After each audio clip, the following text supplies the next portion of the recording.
Getting started Friday morning.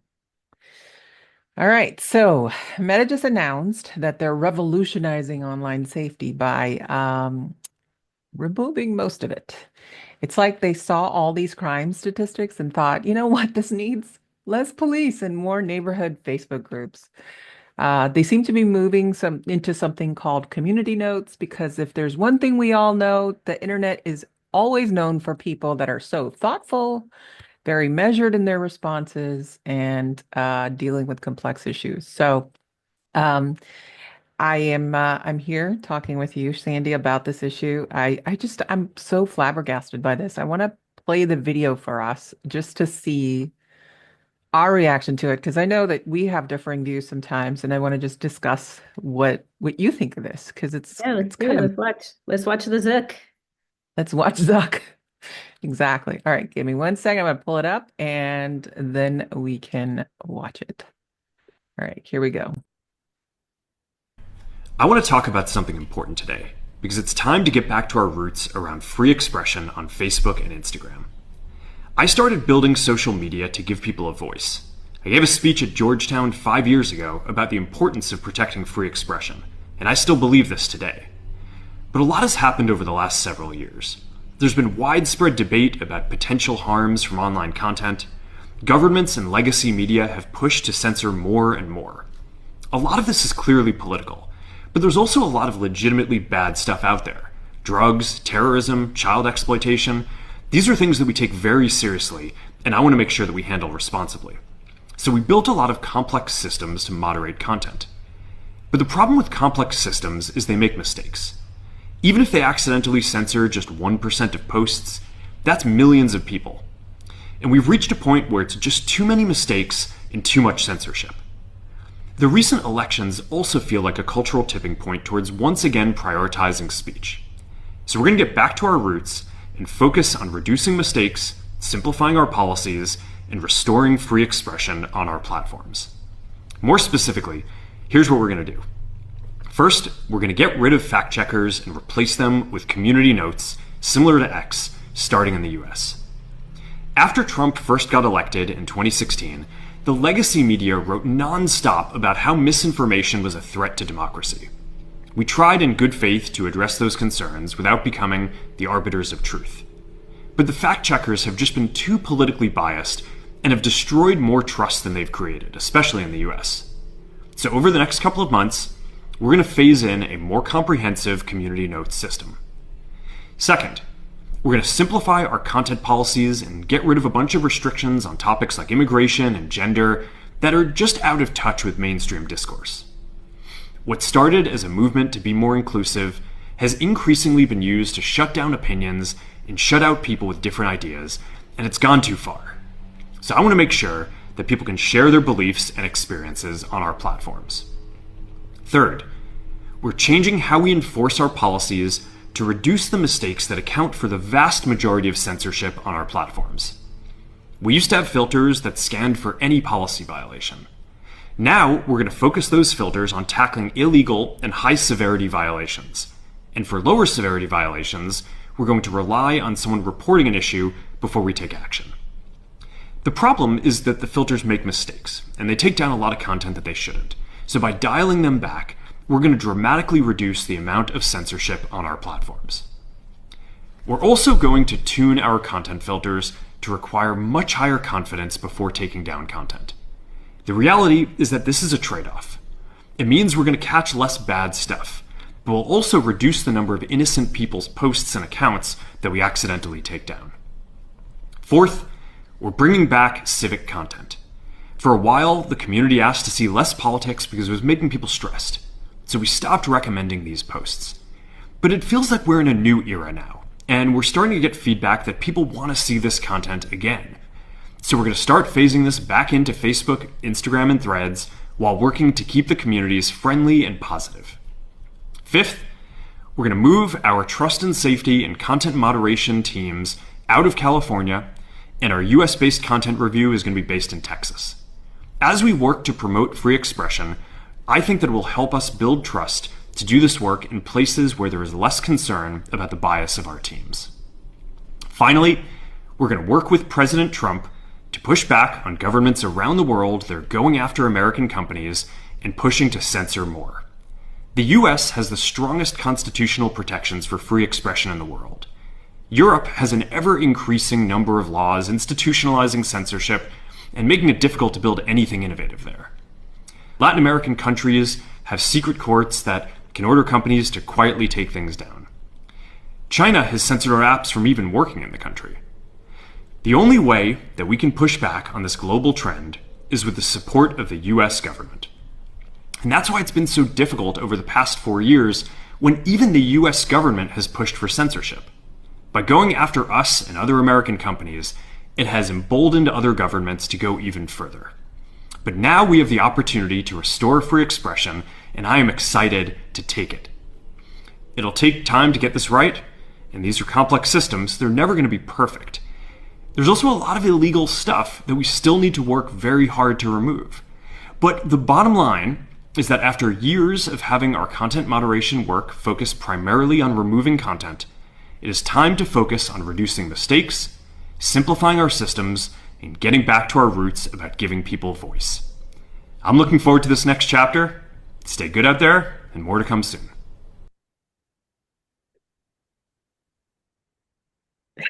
We should have been talking through the whole video. That's I that's that. had all these things to say, and I was like, I'll just stay quiet and let people watch the video. I mean, I don't even know where to start. Why don't you start? I think there's so many things to say on this particular topic. Oh my. So first of all, like, what are community notes anyway? Like X. Like, way to promote Elon there. This all happened, first of all, the week after he visited Mar-a-Lago and Yep. brought, a Trump loyalist onto his new board. So I Yep. think it's just all kind of, he's saying he's doing this because moderation was very political. But then, I mean, it's funny, like he's saying there's going to be coincidentally, less bias because we're moving to Texas, but I'm like, isn't it just swinging the other way? Like, I don't really know that that's necessarily less bias. It's still bias. Bias is from the human, not from a location. oh, he totally threw the fact checkers under the bus too. Hmm. He was like, they make mistakes. It's their fault. We're moving them out. And we're going to get other people who make mistakes, and they're going to be in a different location, and so therefore they won't make mistakes. Like, how does that logic work? It's like trying to rearrange the deck of the Titanic as it's sinking at this point. Like, don't go there. Don't try to put words in people's mouths about location and how that matters and how bias is removed as a result of it. I do think, I get the concept, right? Like, I get the understanding that this is about free speech and wanting to be able to express different political views. I think there's been a lot of this cancel culture that's been out there. So I understand why someone would want to think that way or behave that way, but I think there's some consequences here that people don't fully grasp at this point, because this is not just I'm going to send you a community note, you're going to fix this issue for me. This is going to require a lot more policing on our part. Right. So, hello, Karens. You're welcome to come and comment on any of these things that you don't like. I mean, I personally don't see, it seems like we've been censoring these voices and, Facebook was super woke and cancel culture and all that stuff, but that's not what it seemed like to me. I've gotten all kinds of viewpoints on my Facebook Yeah. feed. So, but what was very interesting about the moderation, especially when they would put the explanation in the past, like this might not be this might be misinformation, this might not be factual. I found that really helpful. And part of the thing that I think is really important here is that we are socialized. We're socialized as individuals from birth, right? This is like the process of learning what the norms are, what our culture is, what our values are, how to behave, and all of that from birth, right? That's what this process is. It's through your environment, it's through your family, it's through the media that you consume. And so one of the dangers of constantly consuming misinformation is that your perception of reality, your perception of what our culture is, your value system, all of those things become conditioned to a kind of new norm, right? And so the scary thing about this is like, yeah, I get it. Like I am not for quote unquote censorship, right? Yeah. Like that's not, I'm definitely more into the let's be free individuals. But what I'm scared about is that we are using like AI and, insanely fast processing speeds to be able to generate all of this misleading content that then socializes people to new ways of thinking to that they might not have had if the social Yeah. media wasn't there before, right? This has led to genocide. This has led to, Yeah. fixing elections in different countries. Facebook has been kind of at the epicenter of that, right? Yeah. And And I think, yeah, so, go ahead. like, I mean, should we just call it now? Are we in a post-truth era now? Is that what's happening? I think I'm going to hold my comment on whether that's the case or not just yet, right? Like, I want to see where this lands because I feel like it's going to blow up in their face, but we can't really say until we see some evidence of it, right? So, um, it, I do think that there's a bad thing here where people can exploit the system, like you said, right? It's like this large group that has the ability to push a narrative at this point. It doesn't matter it's for or not, but if it's a violent narrative and it's going to be viral on these platforms, like we're now risking not only what you said, genocide, but just generally, there's going to be a huge amount of misinformation that we're going to have to figure out on our own, whether it's real or not. And with all this AI generated content out there, most And the people deep are not fakes? going to know this unless they're like these tech savants, you know? Yeah. So, Uh, like, I'm still so on Facebook. You're not, right? But like, I keep in touch with my family and my old friends from my hometown. yeah, Um, and there's all these videos out there now of the Hollywood Hills signs burning in yeah. LA, and they look totally real. And And it's not the case. there's nothing that says that they're fake, but they're Nope. fake. And that's what I worry about. I think that there has to be this move towards a more mindful approach to moderating content, right? So I don't know that what he's suggesting really gave us any more detail than community notes at this point. So Whatever that I means. don't really know that I buy into the concepts that he's conveying or trying to implement, because the way I see it, and we've seen this, like 1 in 8 kids that are on these platforms, specifically on Instagram, right? They're facing unwanted advances. Even their own whistleblower had his daughter complain about unwanted advances on Instagram, right? And what's Meta's solution? Wait for the users to report it, right? Because if there's one thing we know teenagers are really known for is like, I'm going to go tell an adult what's happening with me about this uncomfortable situation, right? And it's like right there up there with them trying to clean their rooms or making good decisions about their friggin' hair. I just think that there is an opportunity here for Meta to do the right thing.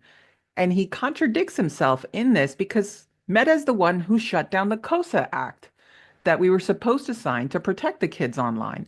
And it's so weird because they fought so hard. It's like, I wish I fought like them for my late night cravings, to be honest with you, but I I find it fascinating that COSA was supposed to be put in place. It didn't even reach a vote as a result of Meta's push to try to get it out of the legislation.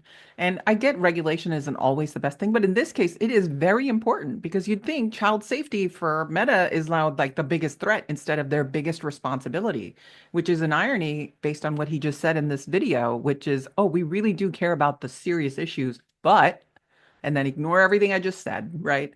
So imagine All if right, they just look, put this that much effort the into just caring, protecting these kids. the caring about everybody, Yeah. the making the Facebook originally to be, community centered. No, he was going to an Ivy League school and he wanted to make sure that he had a good network of other Ivy Leaguers to be able Yeah. to, hit up after graduation, to be able to like increase your social capital. It's been profit driven. from the beginning, right? So think, okay, what are the consequences of this move, right? He Yep. says increase in transparency. Increased transparency increases trust in your community of users, right? Which increases usership and Yep. profits, okay? Diversity of perspectives, same thing. It's about increasing that trust, right? Mhm. Increasing profits. Scalability, right? With if you don't have to put all your money into hiring the fact checkers, training the fact checkers, making sure your Less complex tech operational cost. algorithms are working correctly, right? It's cost saving and you can scale Yep. because you're leaving it up to the people to decide what these mainstream narratives are, and that increases Because we're profit. all so wise. Oh my God. Yes, of course. If we do this, then it possibly increases engagement because people have to engage because they Yeah. have to say that it's not, that it's misleading, that it's fake, or that it whatever, right? Yeah. Increases profits, increases usership. It decreases the allegations of censorship, which is what he's really worried about. Like increases trust, increases profits. So every single point that he had and why he's doing this is all profit, which then you have to think, okay, is social media this so-called town square? I think people are misled or misunderstanding this concept of censorship, of free speech. We throw it out there like we have this freedom of speech. We have a freedom of speech in our Constitution, which protects us from being oppressed by our government for having a view that they don't Correct. like. Right. Okay. It doesn't mean that you have the freedom of speech It to should the do no freedom to harm. like go on to another private company's platform, say what you want, and take advantage of these marketing algorithms that will spread your views to millions of people that you have no contact with. Yep. There's no consequences for it, right? Like, I think it's the curtain that I can sit behind and say whatever I want to say and not have any consequences for it. And I think that that is not going to fly anymore. Like, I do think, you make a good point. This is a lot to do with capitalism, right? Is you want to have a free market, you want to be able to allow these companies to have innovation, you want to be able to have individual organizations grow as a result. But at what point is enough, right? Like at this point, Instagram is the number one platform for sextortion. Number one, not for photos like when we grew up. Like when Instagram first started, it was all about the filters and the photos that we were publishing. It was so much fun to use. But now it's all about these kids getting exploited left, right, center. And it's not just like oh, I'm just going to have a message sent. They're groomed. We have to understand that a lot of these comments, a lot of the algorithms that they see content for is grooming these kids to accept that type of behavior. And that is something we must moderate. And if it comes down to us as a public to do it, I don't know how this is going to work. Like I said, I'm going to hold my comment on whether this is going to go anywhere or not. But I just find the whole timing of Meta's safety announcement to be very suspicious. It's like, you know, they only roll them out right before the Congress calls them in and says we're going to put some regulations in place, and then all of a sudden it's like no, we'll work with you. It's like I send my mom the text saying I love you after I max out her credit card, right? It's not okay. It's not It, okay. And I think the timing consequences. is super like, I mean, it's just so obvious, right? It's Yeah. like right before the new administration comes in, right before, like right after he meets with them. And the fact checkers only had like a couple hours notice that their model was being changed completely. He And just sprung it on him after this dinner that he had in Mar-a-Lago. I wonder what he has on him. Let's see how this pans out. I do think that there's some amount of regulations needed, not some, a lot of regulations needed. But this concept of safety by design isn't just a concept, people, right? Like when we talk about social media, and as you just said, social media is where we were expected to engage with each other, and views that we have and common views, sometimes differing views, which is okay. And we should be able to do that. But we have to remember, if we look at this as a company, not as a place where we go to discuss like a forum or a meetup or anything like that, we are the product. Our comments, our content, our information is the product. And guess what Meta is also creating? An artificial intelligence that needs content. So guess what? You're just Yep. helping the company grow and grow and grow by giving it We're more of your feeding diarrhea the of the mouth. monster. We're feeding the monster. Exactly. Exactly. I mean, it's like their approach to protecting kids and teens right now is what flabbergasts me. It's like, it's as effective as a freaking paper umbrella in a hurricane. I grew up in the South. This is not something that it's not a conservative issue. It's not a liberal issue. It is an issue for parents, period. Regardless of whether you believe one thing or another, we all want to protect our kids, and this is not the way to do it. Like, I just don't think this is the right way to approach any of this stuff. So But is the community notes, I mean, we're leaving it up to the people to moderate, yeah, right? So like what represents the voice of the people here? He mentioned that they're being out of touch with the mainstream concepts of gender and things like that. And I was kind of like, what is that code for, Zuck? Like words matter. what is the mainstream concept? Like I am not for cancel culture. I think we all need to have a little more equanimity, a little Yeah, more, come tolerance. together, have discussions, have curiosity. But I think a lot of these extreme views are rooted in fear and Yes. uncertainty. And I get it. Like I understand why that's there, but we need to start understanding that ourselves so we can actually talk to each other. But we're having like putting this in the hands of the people. This is like the Wikipedia of Facebook. Like, what's going to be considered acceptable, truthful? That's the part that I'm concerned about, I right? mean, it's like hate speech and cyberbullying and all the graphic images that are on these sites. Like, before they get flagged, now people are going to have to say, oh, this is bad content before you consider taking it off. And even then, it'll take you time to take it off. Like, where are we headed with this, And how And much the mental energy do health we need to spend? consequences of this? What's that? How much time and energy do we need to spend on doing Yeah. on Like, I'm engaging? not gonna, I've completely gone off Facebook, and you know this, right? Like, I go on there maybe once a month, just to make sure that I don't have any like crazy notifications that I need to take a look at, which it's in the hundreds at this point. But um, I don't I don't go there because my mental health was impacted, right? And I'm an adult. I can regulate my emotions. But younger kids, like, they're not going to know what to do, and most of them don't use Facebook, so that's just beyond. But Instagram, right? Instagram, Threads, those are the two platforms that they constantly use. WhatsApp is huge in South Asia.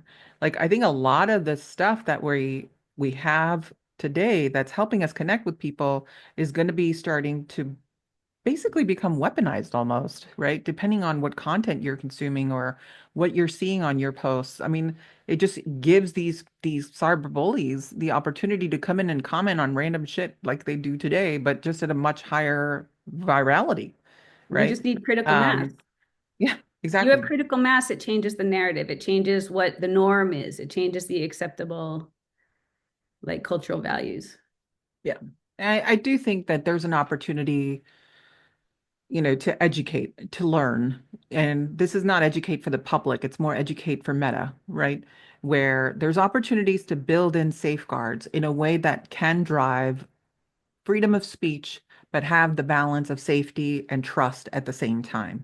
We must be cognizant of the actions we take as product developers, because at the end of the day, the technology can be used for good and it could be used for bad. And in social media context, if you're removing all these safeguards, you're opening up Pandora's box, right? So, like, here we are watching Meta handle online safety with the grace of a drunk penguin on roller skates, I would add, right? So they're basically creating this system that it's mimicking like a bouncy castle, right? Let's have fun with this. We'll have freedom of speech. It's going to be amazing and totally ineffective. And it's going to cost us billions of dollars. But oh, by the way, taxpayers, you'll be paying it because, hey, US government might actually subsidize us to do things going forward because, Trump is all about free speech at this point. So, I'm not for Trump. I'm not against Trump. I'm not for liberals, Democrats. I'm not against them. I am for my child. And I am for the kids that are going to have to face this issue as we start to go proliferate more information that is harmful, right? So with that, I think We're going to start to pick some more topics. I like this back and forth. Well, welcome to our first unofficial episode of Cafecito and Chai. No, sorry. Protect to protect. or some other name. We have no idea what we're going to call this, but we'll This is figure it Megs out and as I we go. having our morning brew together right here. So Cheers to that. come join us.